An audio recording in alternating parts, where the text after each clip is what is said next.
You never really know someone until they believe you're not paying attention. People say you don't truly understand a person until you catch what they whisper about you in your absence.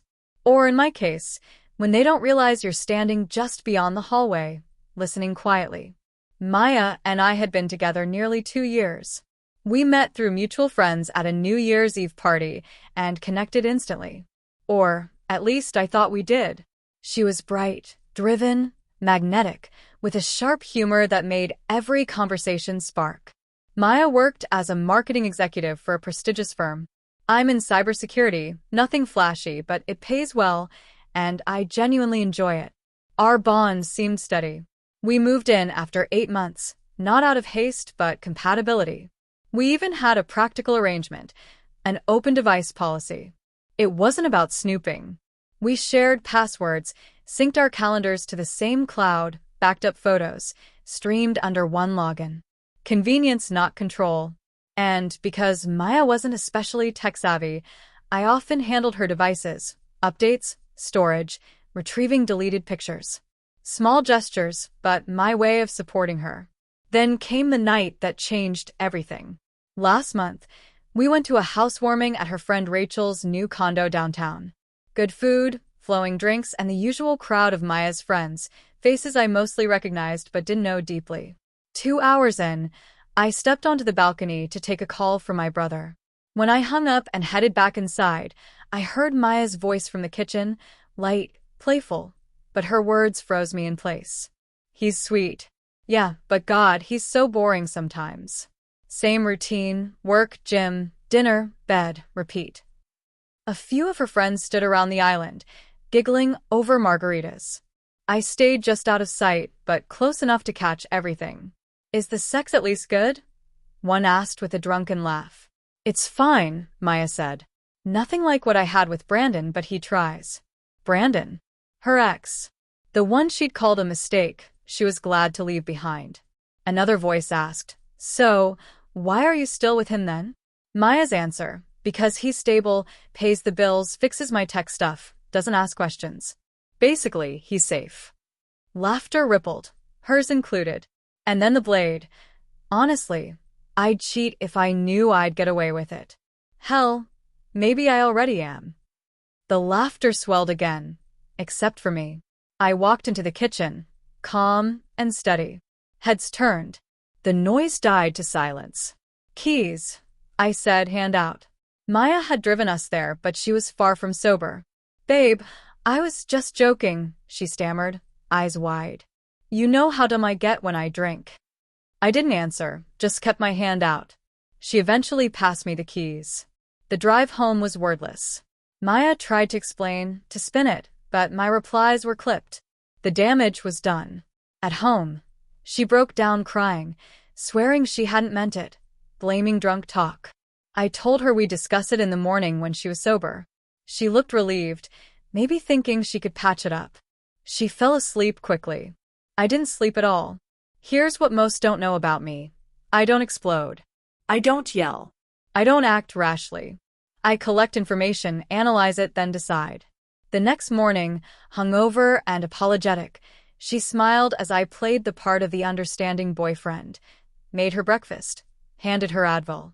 She thought the storm had passed, but I'd already started my process. That afternoon, while she showered, I accessed the backups in our shared cloud account, the one she'd asked me to set up months ago for her photos and messages. What I found proved the worst. Her, maybe I already am, wasn't hypothetical.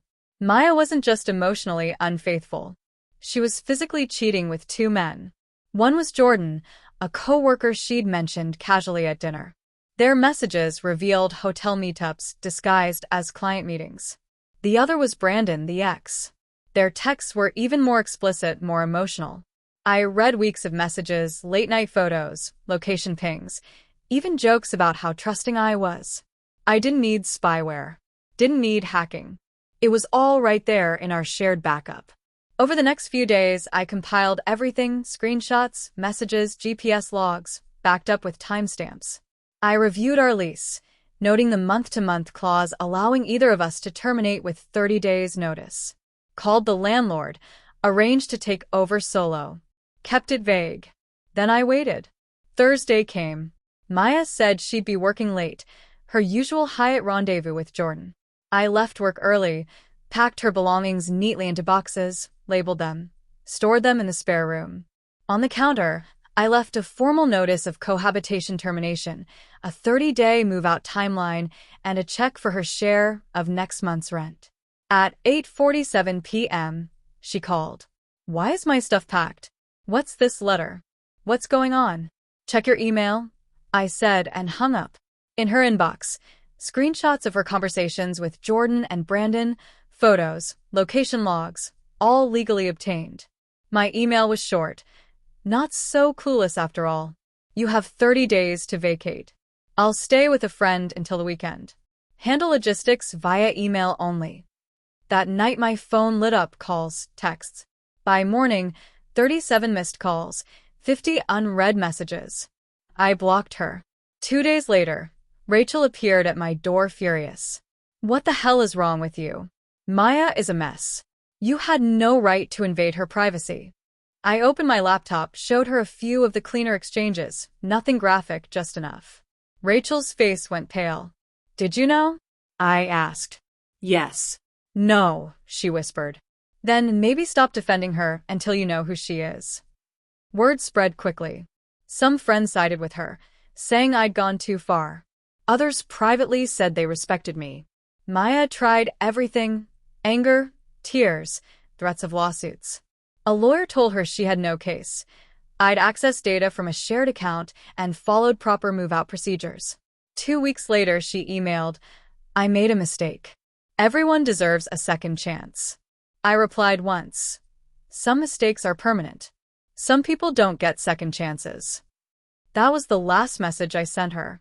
Months passed. I reclaimed the apartment, redecorated, rebuilt emotionally and digitally. New passwords, personal cloud accounts, stricter sharing policies.